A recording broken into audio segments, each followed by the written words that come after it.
entre vent et marée, et non pas contre vent et marée, où la psychanalyse, en dépit des formes et des formules.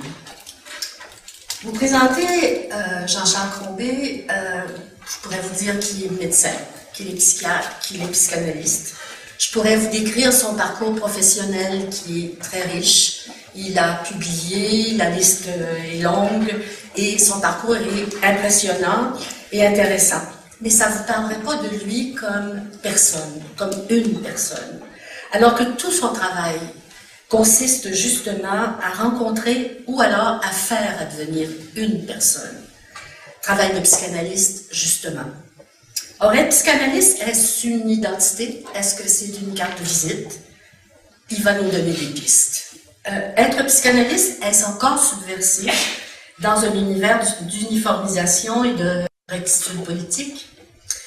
Jean-Charles répond à ces questions par sa vie, par son parcours, par sa créativité, dirais-je, envers et contre tout cette fois. Il n'a jamais travaillé en milieu purement psychanalytique. On peut essayer d'imaginer ce que ça peut vouloir dire, je ne sais pas trop, mais en tout cas. D'ailleurs, il faudrait se demander si ça a jamais existé. Mais il a travaillé surtout avec des patients dont on dit encore qu'ils seraient inaptes à une approche psychanalytique, pris avec des pathologies très graves, des chirurgies très lourdes, et qui ne demandent que soulagement et certainement pas une demande de travail psychique. Alors, mais le défi de Jean-Charles, c'est de dire, si on devenait attentif à une personne dans ses corps souffrants, à une personne n'arrivant pas à exister autrement que dans ses symptômes, quitte à en mourir. Jean-Charles a pris à bras-le-corps cette absence de vie psychique. Il y a vu un mal-être et un formidable défi à sa propre créativité. Comment rester psychanalyste même quand on ne peut pas faire de la psychanalyse? Comment rester psychanalyste?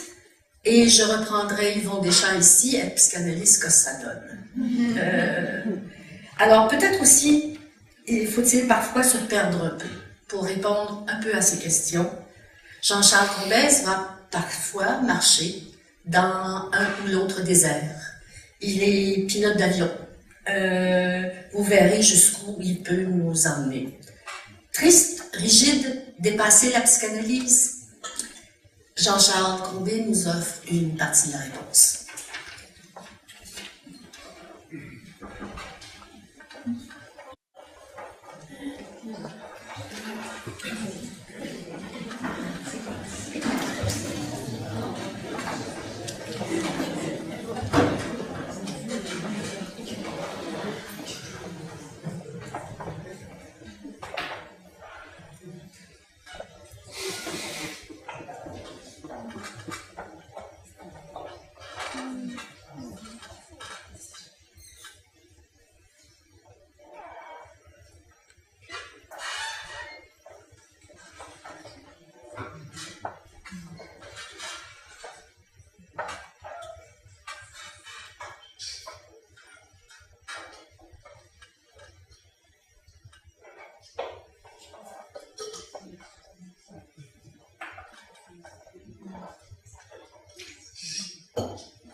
Bien, on va leur parler.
Je vais vous raconter une histoire.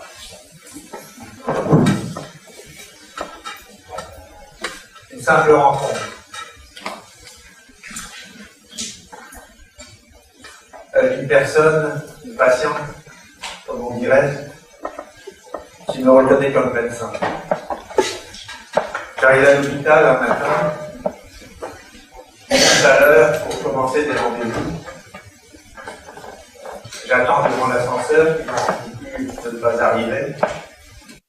La porte s'ouvre, une personne en sort, avec deux énormes sacs de vidange et tous ses vêtements dedans probablement. Et je vais vous raconter cette rencontre avec 3 couches. Un peu comme vous savez, c'est le livre d'anatomie qui existait auparavant, qui montrait un corps humain, et on soulevait les épaisseurs de carton, de papier, on passait à ce qu'il y avait en dessous la peau, c'est-à-dire les muscles. Puis encore, en soulevant, on tombait sur les organes, puis sur les vaisseaux, puis éventuellement sur le squelette. Quand je décris cette rencontre, de ces 3 niveaux-là. La première, c'est ce qui est visible. On s'en représenter un observateur qui serait loin dans le couloir, on nous voit. Elle qui sort de l'ascenseur, et qui m'interpelle, m'arrête. Moi qui veux y rentrer, qui n'y rentre pas. Et finalement, debout, immobile, alors que les gens rentrent et sortent de l'ascenseur, qu'il y a des courants d'air, et qu'il y a comme ça des mouvements, des flux et des reflux qui tournent autour de nous. Nous sommes immobiles. C'est ce que verrait un observateur de loin. Ça dure 10 minutes à peu près. Et l'observateur de loin voit à un moment donné que cette personne se retourne et portant ses sacs s'en va à la porte de l'hôpital dont les portes automatiques s'ouvrent pour se refermer.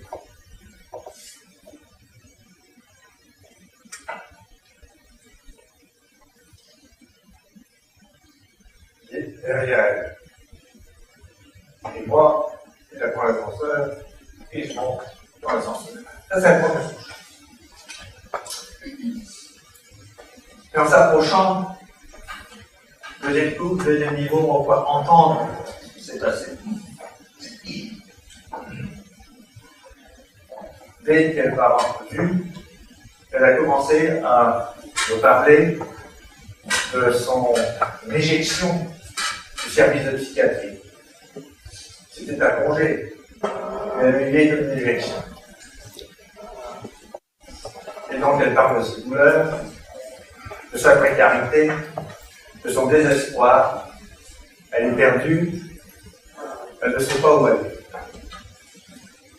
Moi, je dis rien. Enfin, pas vraiment. J'ai des sons, des interjections, des monosyllabes, du genre ouais. Oh, ben ça alors. Ouais, hein. Aïe, aïe, aïe. Mince. Bah, dis donc. Etc. Donc, un vocabulaire dont vous comprendrez que le contenu est extrêmement riche. Et au bout de 10 minutes, elle s'arrête de parler, et elle reparle. Et elle parle. Elle dit tout d'un coup, je me sens mieux, je peux partir,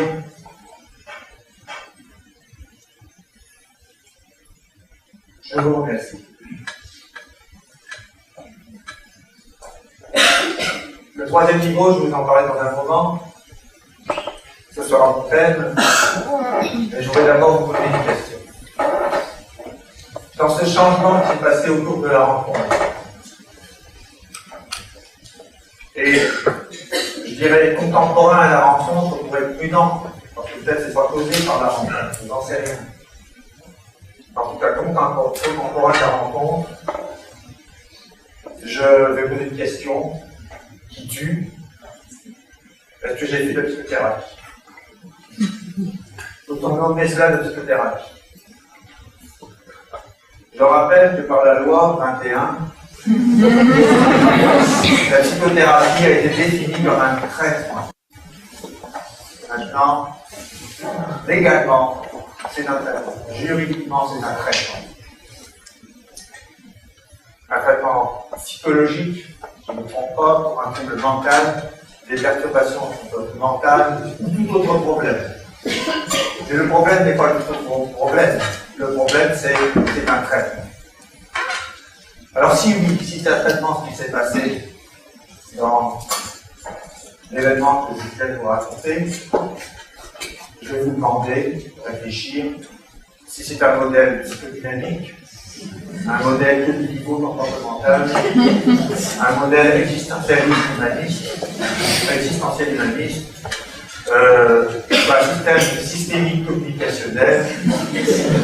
Vous avez aussi deux choix de réponse supplémentaires, ou tout cela, ou rien de tout cela.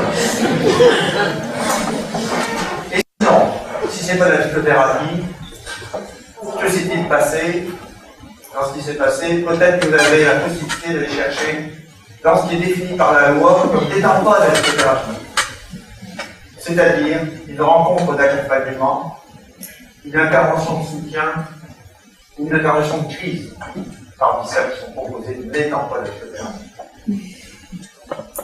Mais ce que je vais proposer ce matin, c'est que ce qui s'est passé, là, c'est un travail psychanalytique. Et d'abord, quelques remarques. D'abord, j'ai choisi cet exemple parce qu'il est professionnel. L'objet n'est pas dans l'administratif, ou le social gentil, ou la prise en charge psychiatrique. On est dans une rencontre entre deux personnes et de ce qui s'y joue. De mon part, cet épisode, il est caractéristique, en qualifie l'image, de mon travail et du thème d'aujourd'hui. C'est-à-dire de la question du relationnel dans l'institutionnel et la question du travail de transformation par le relationnel. Si j'ai abouti là, dans cet événement, c'est en fait, mon parcours, il est la conjonction de deux désirs. D'une part, de travailler en milieu hospitalier, et d'autre part, une approche psychanalytique. Mais les contextes sont complètement discordants. La discussion psychanalytique est une chose, telle qu'on la connaît classiquement, et l'organisation hospitalière en est tout à fait une autre. Donc, ça a été pour moi l'obligation de chercher le fondamental dans la psychanalyse, que j'ai essayé de trouver comme fondamental, je vais vous le proposer dans un instant, pour le dissocier de la forme classique d'espace, imaginons en fauteuil, et de temps. Les séances à temps prévu, il y a rencontre régulière, etc. Et aussi, je voulais, dans cette conjonction, connaître ce fondamental de l'analyse dans une pratique de la rencontre, et de rencontre donc pratique. Et c'est d'autant plus relais que je travaille surtout dans le domaine de la médecine et de la chirurgie, dans le département de la chirurgie. C'est même pas une clinique externe, le plus souvent avec des chaises et des rendez-vous, mais c'est des lits, comme on dit. Donc, mon parcours m'a amené à ne pouvoir me confiner à des pratiques ordonnées, c'est-à-dire dans l'ordre, bien sous des ordres, dans des salles, des chambres, debout, entourés de tubes, avec des gens qui ont en trachéo, qui ne peuvent même pas parler, avec des personnes qui n'avaient pas fait de demande formelle en plus, la demande est vague. Donc il faut la construire dans la rencontre. Elles qui sont plongées dans des univers médicaux, d'opérations de pilules, désemparées et soumises. Désemparées et soumises. Et j'ai décidé de ne pas mettre la psychanalyse au vestiaire, au seuil de ces endroits. Mais pour ça, je devais abandonner les rituels et les aménagements classiques. Un peu rock'n'roll, et souvent beaucoup rock'n'roll. D'ailleurs, la rencontre de l'ascenseur est assez rock'n'roll. Cela m'a donc demandé à penser la psychanalyse dans ce cadre et à porter la psychanalyse dans ce cadre. Alors, j'ai eu plein de points de repère. Et mon point de repère, c'est que je ne pouvais plus m'appuyer sur une forme, en fait, je le trouve autrement. Et mon premier point de repère qui m'a aidé, c'est de considérer qu'il y a un processus thérapeutique et psychanalytique. J'ai bien dit un processus. C'est un peu compliqué comme terme, mais ce qui m'a aidé, c'est de partir de la notion de processus thérapeutique, qui est plus facile à comprendre dans le cadre du sommeil. Donc un processus thérapeutique et psychanalytique, je mets les deux en même temps pour l'instant, et c'est un processus qui est important, et qui n'est pas réservé par une corporation. Il n'est pas exclusif, il n'est pas un domaine exclusif qui appartient à tout le monde, au moins on l'espère, qui est d'intérêt public. Je signale en médecine, dans l'expérience de 100 ans en médecine, où la médecine allopathique, quelquefois, a retiré la capacité aux gens de ce processus de guérison qu'ils possèdent. Donc, voilà. Ces processus, ils sont vivants. Ils sont à l'image donc des processus de guérison. Ils sont curieusement semblables au processus de création, de transformation de naissance, de croissance. Ils sont naturels, ils sont extrêmement intelligents, extrêmement complexes et tout à fait globaux. On ne peut pas les enfermer dans des techniques particulières. Et ils sont limités. Et c'est pour ça que de temps en temps, on attend quelqu'un d'autre pour nous aider dans les impasses, dans les doutes et dans les solitudes que l'on vit. Et ce qui nous importe donc, en deçà des techniques psychothérapeutiques et des systèmes psychanalytiques, c'est une retrouvaille de l'être. Comment se fait l'adresse? L'adresse, elle se fait en deçà des symptômes et des conflits. L'adresse sera non ces symptômes et ces conflits, comme dans un traitement, mais la personne elle-même. Il s'agira d'animer cette personne, d'animer ce processus, et c'est lui qui sera le moteur de la régression des symptômes et de la résolution des conflits. Donc on adresse la personne, tout simplement, et en fait, tout à fait difficile. D'autre part, cette animation des processus de transformation ne se fait pas par l'action de l'un sur l'autre, ce qui est de l'ordre des traitements, qu'ils soient médicaux ou cognitifs, mais par la rencontre de l'un avec l'autre. Le processus a pour théâtre cette rencontre, et le psychanalyste y est profondément impliqué.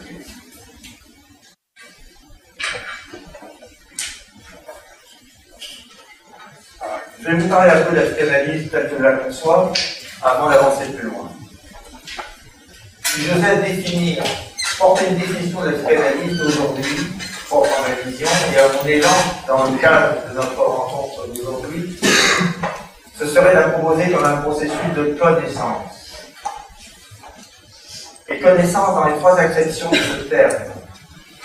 Celui d'une ouverture de conscience, celui d'une éclosion, pour ne pas dire un accouchement, et celui d'une rencontre, qui est le dispositif de cette ouverture et de cette éclosion. Je la définirai comme telle pour échapper à la catégorisation des variétés théoriques de cette conscience, les multiples aspects de cette éclosion et les diverses modalités de cette rencontre. En deçà des recherches originaires et originales de la psychanalyse, avec leurs fulgurantes intuitions et leurs questionnables affirmations, et au-delà des dérives nombreuses, parfois décriées de cette psychanalyse, et des altercations majeures et de leurs scissions subséquentes, en deçà et au-delà donc, je veux la voir comme la formidable mise en scène d'un sujet,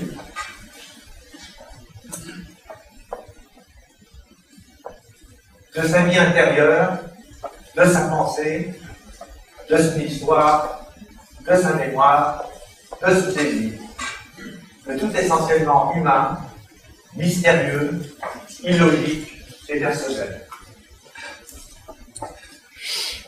Construit dans un cadre de pensée, sinon par ce cadre de pensée, à suivre, plongé dans un système relationnel, à honorer, intégré dans une dynamique obligée, à respecter le sujet, nous, éperdu, affaissé ou éclaté. Le travail d'analyse et de le permettre, ce sujet, à travers les murs de la logique, de la convenance et de l'inconscience, permettre le sujet. Il s'agira parfois de le retrouver, oublier qu'il a été quelque part, parfois de le trouver, interdit qu'il a été nulle part. Il y a essentiellement question de vie et de mort, de fidélité et de désir. Les symptômes, les conflits seront des voies d'entrée de cette retrouvaille. Et de cette trouvaille, des voies d'entrée, des occasions ou des prétextes. Mais ils n'y seront pas la cible réelle. Les symptômes et les conflits sont du mort. Le problème est ailleurs. Partout ailleurs. ailleurs dans l'espace, ailleurs dans le temps, et ailleurs dans les personnes. Qui me rappelle une fable qui me revient. Il y avait un gars, la nuit, qui est en train de chercher sous un lampadaire quelque chose.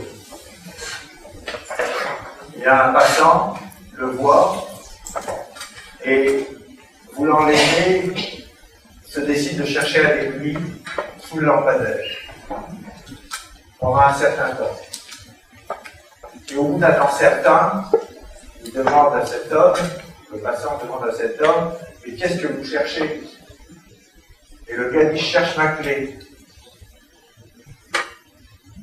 Et le passant demande, mais vous l'avez perdue ici? Non, dit-il, je l'ai perdue là-bas. Mais pourquoi vous cherchez ici? Parce qu'ici il y a de la lumière.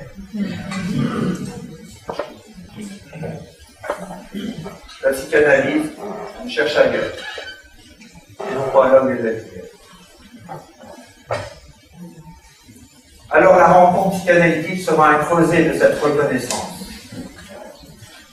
Et cette rencontre n'est pas une technique, même si on en retient les formes historiques et les formulations textuelles. Cette rencontre est d'abord et essentiellement un dispositif, un creuset où va se produire une fusion, une action, une transformation, une création. Mais il y a des points de repère et je vais en dégager 4. Des points de repère qui me permettent de travailler dans la vie quotidienne avec les gens et le point de repère qui m'ont permis, donc, le troisième niveau sur lequel je vais revenir de cette rencontre avec cette personne aux portes d'un ascenseur. Ce ne sont pas des critères de temps et d'espace, nombre de rencontres, lieu de séance, durée de ces rencontres, aménagement de ce lieu. Ce ne sont pas des éléments formels, mais ce sont des positions essentielles. Il nous semble important de préciser ces points de repère fondamentaux, sinon la psychanalyse s'enfermerait dans des formes qui l'ont vu naître. Je veux dire qui ont été indispensables probablement à son évolution. Cette réalité historique risquerait de perdurer sous la forme de règlements anachroniques. Et la psychanalyse se confinerait dans des modèles anciens, se livrant par là même à son extinction. J'en ai donc dégagé quelques ingrédients qui ont la qualité de défaut d'être fort simple. La qualité de défaut d'être fort simple, tout au moins à première vue. La qualité d'être simple parce qu'ils permettent de mettre en place un dispositif analytique dans n'importe quelle situation. Le défaut d'être simple parce qu'on peut les déconsidérer par leur vulgarité. Ben voyons. C'est du genre, tant d'études pour cela et tant de réflexion. Ben voyons. Fort simple aussi à première vue, mais au demeurant fort difficile à mettre en œuvre et à tenir. Le premier, l'accueil. Vous voyez, c'est évident. Bon, en psychanalyse, on n'en fait pas une renommée. Mais surtout la marge du commerce des thérapies humanistes. N'empêche, je parle d'abord de celui de la personne en tant que telle, au-delà de sa maladie, en deçà de sa maladie et ou de son caractère. En deçà de l'axe 1 ou l'axe 2. Je parle du lieu où tout pourra se dire et tout sera valide, réalité, fantasme, au-delà de classification diagnostique, idéalement, ou de catégorisation pathologique. Cette absence est d'autant plus naturelle que le but de la démarche n'est pas l'élimination de quoi que ce soit, mais le mouvement qui en advient. Accueil donc dans les rêves, dans tous les rêves, dans tous les sens du terme, des imaginaires, des désirs, des passés et des futurs. Valider. Une compréhension. Pas de morale. Pas d'anormalité. Tout est censé. Une attention. L'essentiel est invisible pour les yeux. La deuxième composante du dispositif est le lien. Je veux dire que tout est relié. Pour le meilleur et pour le pire. Le passé lie la personne par ses contrats de fidélité. Le présent reprend le passé par ses transferts incontournables. Le futur lit le présent dans ses contraintes ambitieuses, on dira grandiose et narcissique. C'est peut-être pas sans lucidité qu'on a défini le champ des thérapies systémiques. Liaison, déliaison, reliaison, le présent au passé, le passé au présent, tous les personnages de l'histoire, et le psychanalyse et devient tous ces personnages. Cela peut s'appeler transfert, ou plutôt les transferts. Le troisième composant, le questionnement. C'est-à-dire que tout est mis en question. Les affirmations, les faits, les souvenirs, les fantaisies, les émotions, les affects, les souvenirs, les expectatives.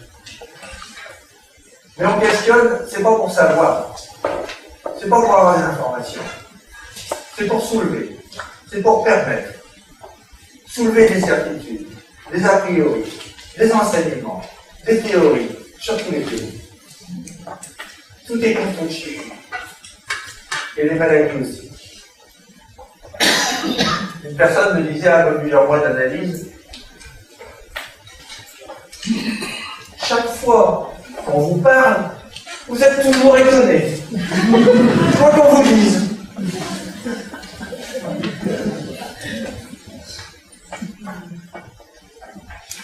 La quatrième composante est la plus importante. Et celle qui est au cœur de ce que je veux dire aujourd'hui. Et peut-être au corps aussi de ce que je veux dire aujourd'hui. Qui nous rapprochera quant à moi de l'originalité qu'on peut soutenir la psychanalyse dans ce processus particulier.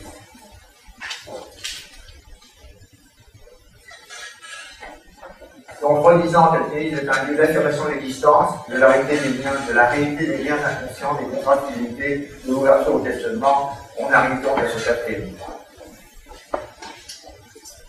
On a tout fait. On a tout dit. On a tout compris. Il vient le moment que je trouve crucial, celui où le processus psychanalytique prend toute sa singularité et la relation psychanalytique toute sa nécessité. Parce que soudain, il n'y a plus rien à dire.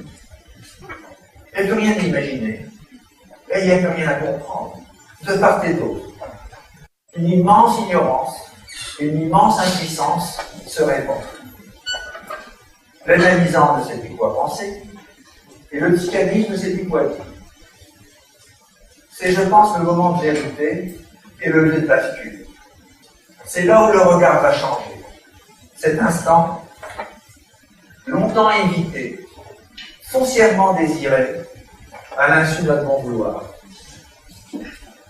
C'est ce moment que toutes les personnes, nous y inclus, vivent profondément, parfois constamment, parfois brièvement.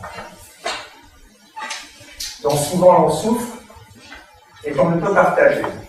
Quand la souffrance est profonde, c'est le moment où la relation psychanalytique prend toute sa valeur. Cette zone est d'autant plus que cette zone est un passage délicat, source de perte d'identité et de rappel de vulnérabilité. Et cette zone les personnes la touchent dans leur vie au hasard d'événements indicibles, de rupture d'habitude, de perte de certitude. Et les échappées sont souvent multiples dans cette adhérence solitaire par différentes drogues, légales ou illégales. C'est le défi du psychanalyste que d'amener la personne vers ce passage, ce boulet, ce col du sablier, qui fera que tout sera différent après. C'est le lieu de version, de subversion. C'est aussi le lieu tant évité par le psychanalyste lui-même, puisque là, il perd sa tête, et où l'analysant pourra aussi perdre la tête, mais pour retrouver son esprit. Dans les psychanalystes classiques, cela peut prendre du temps pour y arriver, vu les nombreuses capacités pour s'en écarter. Il est cependant présent dès le début dans tous les silences de l'analysant, on l'espère dans le silence du psychanalyste. Ce silence du psychanalyste n'est pas là pour que l'autre parle, il indique que le psychanalyste est, dès le début, et profondément ignorant et impuissant. Et il est vrai, lorsque la personne y arrive, dans cette zone qui est à la fin du connu et le début du commencement, création. Une personne récemment en démarche, en profonde démarche psychanalytique, dans le sens de clip, de clair, avec de longues suspensions de parole, et on touche constamment à cette impuissance et à ce lieu d'impuissance et de version de subversion, m'indique que tout d'un coup, il a enlevé ses lunettes, les a posées à côté de lui. Et il me dit, je ne sais pas si vous l'avez remarqué, mais j'ai enlevé mes lunettes pour y voir plus clair. Et à la fin de la séance, au seuil du passage, on n'a pas pu vraiment traverser, il est resté là sur cette zone intermédiaire, il reprend ses lunettes, et il me dit, je remets mes lunettes, et je redeviens aveugle. En venant à ce moment petit. Je me disais que le type n'avait rien vu les yeux ouverts, et qu'il a voulu les perdre afin de voir plus clair. Quant à moi, c'est tout le défi de la psychanalyse, oser ne plus y voir clair pour s'ouvrir les yeux sur l'évidence. Cheminement à deux où le psychanalyste qui sait le chemin et le pas seul. Mais si à l'hôpital, dans les lits et devant l'ascenseur, les personnes sont vulnérables. Elles ont déjà perdu beaucoup, des capacités, des mémoires, des projets, quand ce ne sont pas les douleurs et les contraintes qui s'y ajoutent. Cette zone d'ignorance et d'impuissance est toujours très proche et très rapidement atteinte. C'est rapidement à cet endroit et à ce moment que se fait la rencontre. Alors qu'ici, nouveau, c'est là où se rencontre l'impasse, le doute, la solitude. Et là, le psychanalyste, il est là. Et on le fait ensemble. Et le passage pourra alors se faire sans mort aiguë de la dépersonnalisation et cette chronique de l'endormissement. Voilà que je peux parler maintenant du troisième niveau de l'expérience de l'ascenseur. D'abord, dans celui qui s'est passé en moi, ce troisième niveau, ce qui révèle la relation. D'abord, la personne m'arrête, commence à me parler, et je me dis d'abord, comment je vais pouvoir m'en sortir? J'ai du boulot, j'ai pas le temps, et en plus c'est pas la place. Comment je vais m'en sortir? Et tout d'un coup, dans ma conscience, se fait un virement salutaire, et je me dis, Crombé, tu viens de démarrer un bureau, tu viens de démarrer une relation, tu viens de démarrer un travail, donc ce sera ça le lieu et le temps. Et je le fais volontairement, parce que ce n'est pas évident. Ceci étant fait, la mise en place d'un espace de rencontre se fait donc d'abord à l'intérieur de moi et la rencontre se fait. Une zone entre vents et marées. Le troisième point, c'est que je me place, je me rends compte, je suis passé en situation d'impuissance et d'ignorance. Et je tiens cette place, c'est-à-dire sans effort pour essayer de comprendre, assurément, ou pour absolument faire quelque chose. Et du coup, à ce moment-là, dans ma présence, dans le fait de la relation, dans le fait de mon impuissance et de mon ignorance, tenu en bien-être, bien sûr, un processus se fait à travers cette rencontre. Et c'est pourquoi je dirais que cette rencontre n'a pas été le lieu de thérapie, mais un lieu d'analyse. Très précisément, aussi brève et minuscule qu'elle ait pu être manifestement. Il n'y a pas eu d'analyse de transfert, d'interprétation de conflit. Ce n'était pas le temps. Il y a eu le fondement de toute psychanalyse. Cette présence, cette rencontre pour elle-même, pour une rencontre avec soi-même, ce lieu d'expression, de souffrance, ce passage à travers l'ignorance et l'impuissance.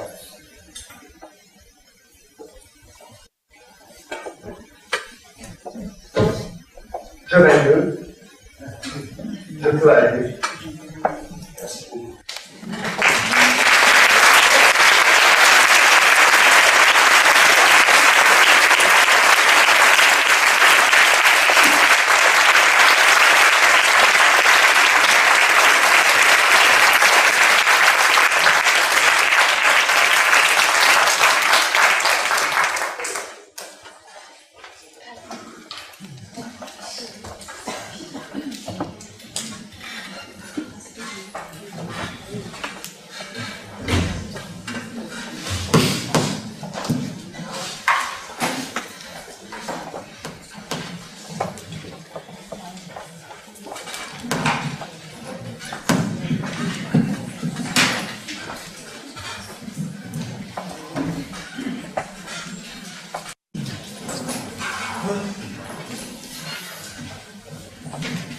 Alors, on va passer à la période de questions. Jusqu'à 11h moins quart à peu près. Je vous demanderai d'aller au micro et de vous nommer, s'il vous plaît, parce que, évidemment, je pense pas que tout le monde connaît tout le monde ici. C'est tant mieux, je dirais, parce que on n'est pas dans un lieu homogène. Alors,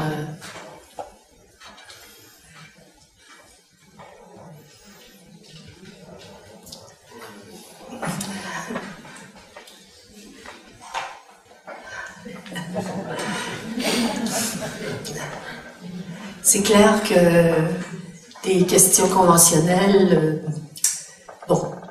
disons que la présentation de Jean-Charles, je vous avais un peu prévenu.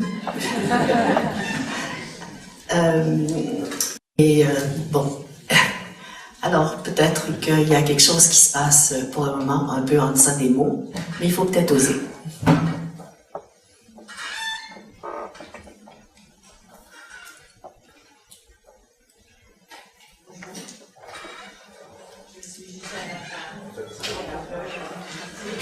Je crois que le micro n'est pas ouvert.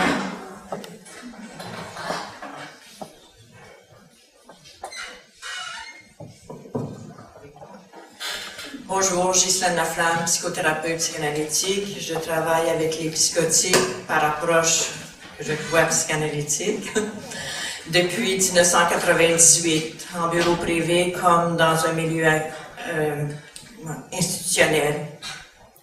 J'ai énormément de cette clientèle depuis plusieurs années, puisque à l'hôpital juif où je travaille en clinique externe, plusieurs des psychiatres sont psychanalystes. Donc, ils me réfèrent des cas et ils sont toujours bien ouverts à cette pratique et à ce que je fais avec leurs patients, disons. Alors, j'ai bien apprécié votre présentation.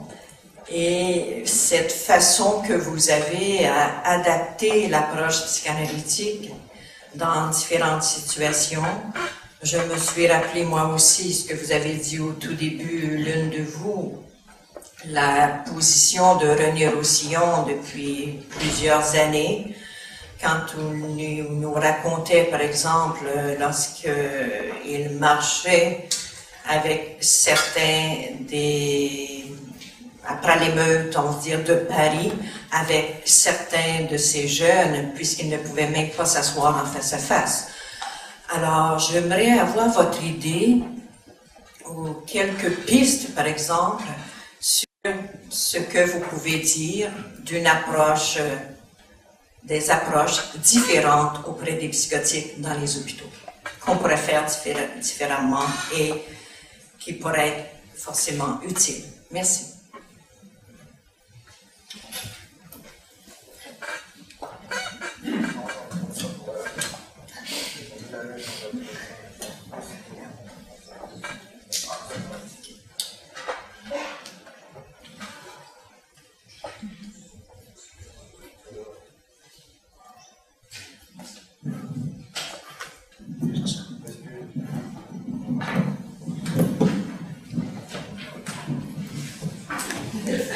D'accord. Je me sens plus à l'aise de répondre comme ça.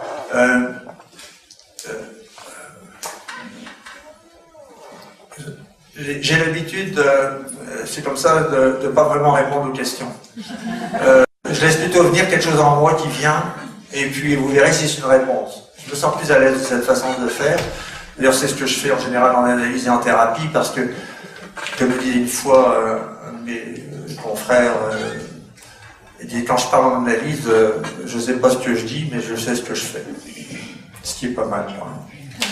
Donc, ce qui me vient, lorsque vous parlez, un épisode d'une rencontre avec un jeune psychotique, en fait, qui était déclaré comme psychotique, comme diagnostic, bon, et que je voyais comme résident toutes les semaines, faisait partie de mon stage.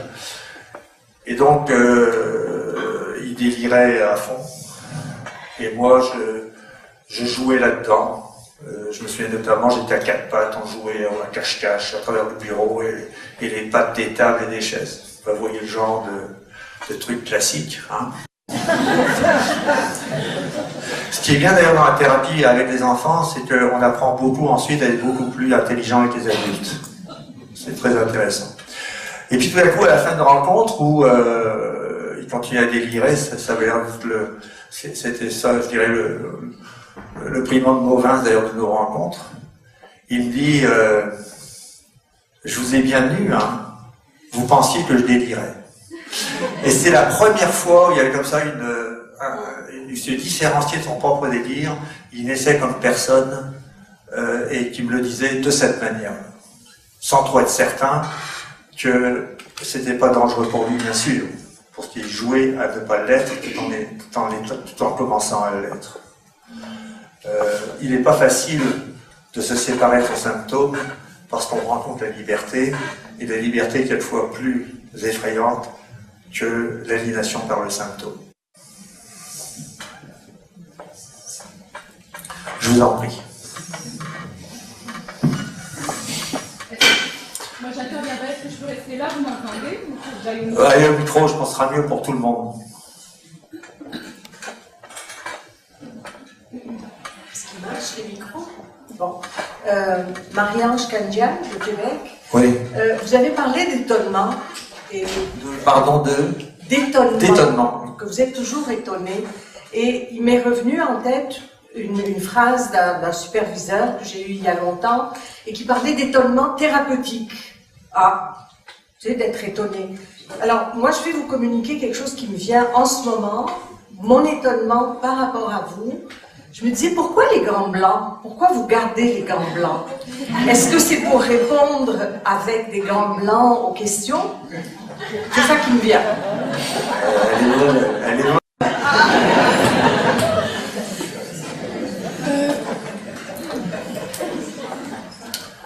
Je suis à moitié encore dans ce qui se passe à l'intérieur de moi, et dans la quotidienneté et dans la matérialité de ce qui m'entoure.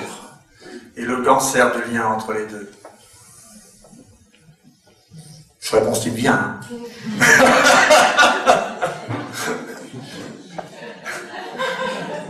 Et rebelote.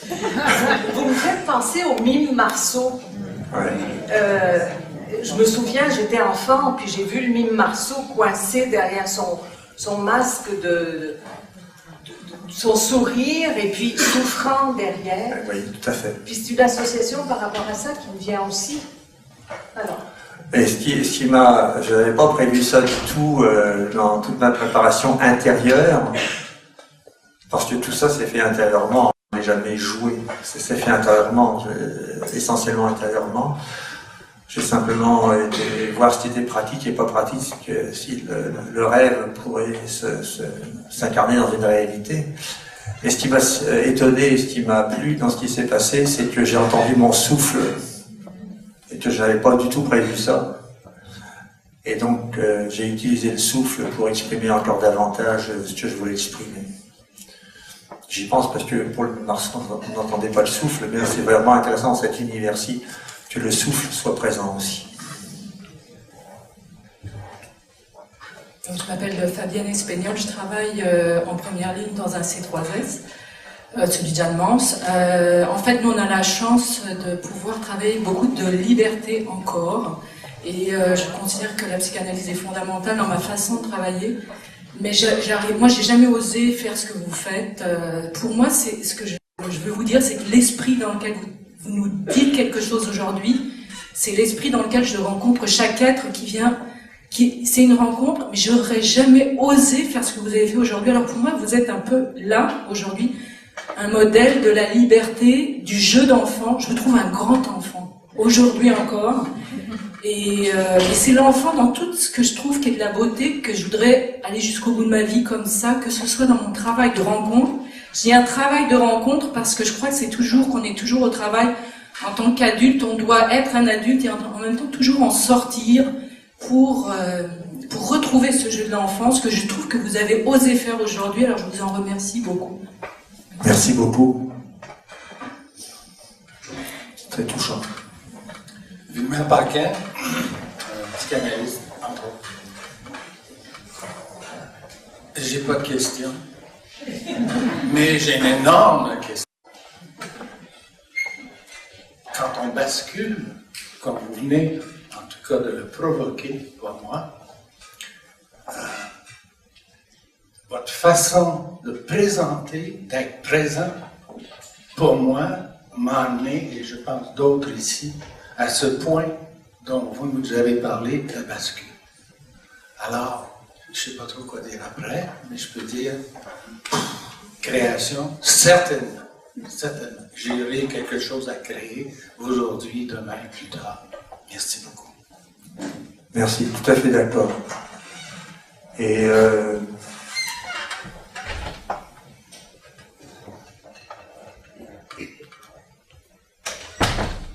la seule intelligence dans ces moments-là, dans ces temps-là, dans ces espaces ou avec ces personnes, ah ben tiens, il y a une expression pour ça, un ange passe.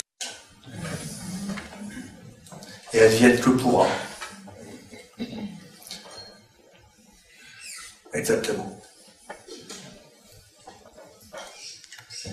Il y a 15 minutes, je ne me voyais vraiment pas venir au micro, mais m'y voici. Marcel Gaumont, je suis psychanalyste de l'école jungienne.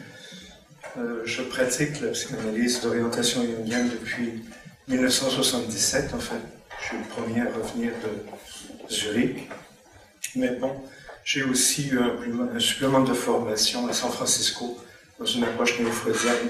Ce que je vais amener, ça fait suite à une rencontre que j'ai trouvée assez extraordinaire, qui a eu lieu le 8 novembre dernier au cinéma du Parc avec Martin Gauthier, qui va intervenir tout à l'heure, et on avait été invités à commenter tous les deux Une méthode dangereuse, le film que tout le monde connaît, là, sur Freud, Jung et leur relation avec Sabina Spielrein.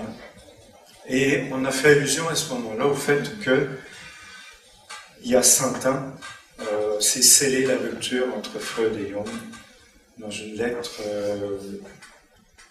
de janvier 1913 venant de Freud, et ensuite une lettre venant de Jung le 27 octobre 1913. Et on se disait, mais si cette rencontre-là pouvait avoir comme valeur symbolique un retour de ceux qui avaient été séparés. Et ce qui m'a énormément frappé, j'en parlais à mon collègue Yvon Rivière, ce qui m'a énormément frappé dans tous vos propos, c'est que en tout point, on pouvait trouver cette rencontre dans l'espace analytique tel que vous l'avez si bien, si sensiblement introduit d'abord par votre gestuelle, avec cette mise au monde que vous avez associée au passage par la suite. Alors, je pense qu'il y a le mot espoir souvent qu'on accole à la démarche analytique, et vous véhiculez cet espoir-là qui a été formulé au cinéma du Parc il y a quelques jours, qu'il y ait cette rencontre, cette reprise de contact entre les deux solitudes, et tout ce que ces deux hommes-là au départ avaient à se dire, avec beaucoup d'autres, bien sûr, et qui ont suivi, comme vous, ce que vous apportez, alors que pour l'essentiel, on a affaire à une approche analytique. Alors, reparlons-nous. Vous avez si bien su parler à cette jeune femme près de l'ascenseur, se parler d'abord dans l'écoute. Merci, M. Combes. Formidable.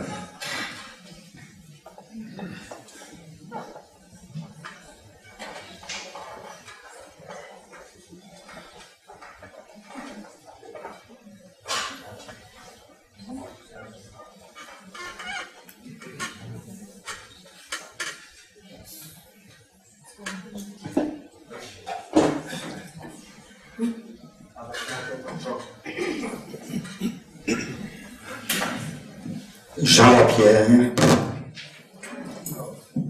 je voudrais dire quelque chose de très bref. Je reviens à la boule et à la pantomime. Qu'est-ce qu'il en est de la souffrance du psychanalyste? On a parlé de l'ignorance, on a parlé de la bascule dans quelque chose qu'on ne connaît pas.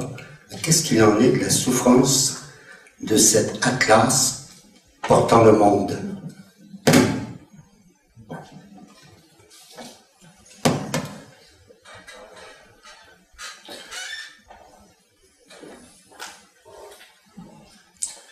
Je dirais un peu,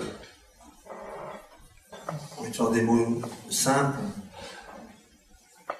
la question, c'est que devant cette ignorance inévitable, fondamentale, et devant cette impuissance tout aussi fondamentale, peut-être d'ailleurs c'est peut-être à ça quand on fait allusion, quand on parle de castration, mais devant cette ignorance et cette impuissance fondamentale, la question c'est de savoir, si je peux dire savoir, façon de parler, si on va la vivre, on va les vivre dans la souffrance ou dans le bien-être. Donc la question c'est de pouvoir, quant à moi, être tout à fait en bien-être par rapport à cette souffrance, par rapport à cette impuissance et à cette ignorance. Et que l'autre, éventuellement, puisse l'être aussi.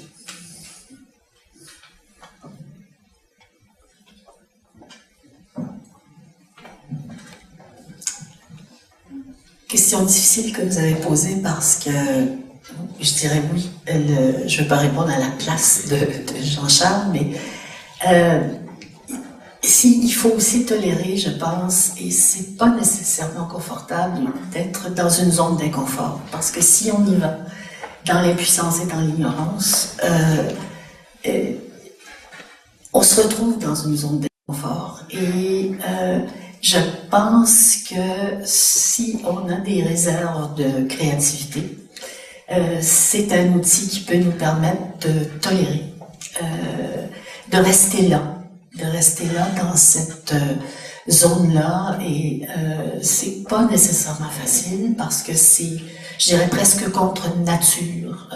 On a été scolarisés, on est devenus des gens qui savent plein de choses, et il faut détricoter, c'est une image de grand-mère, mais il faut détricoter quelque chose constamment. Je pense pas qu'on puisse s'installer dans une position telle que Jean-Charles a décrite.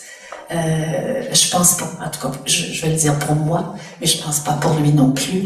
Il y a quelque chose qu'il faut constamment remobiliser.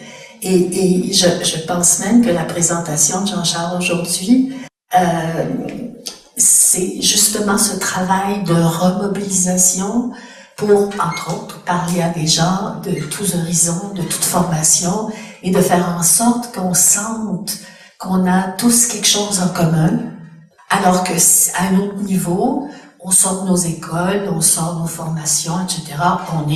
Puis ce qu'on est personnellement, on est tous radicalement différents. Mais il y a quelque chose que Jean-Charles a touché, je pense. C'est là où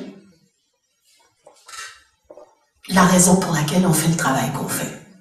Alors je te remercie beaucoup.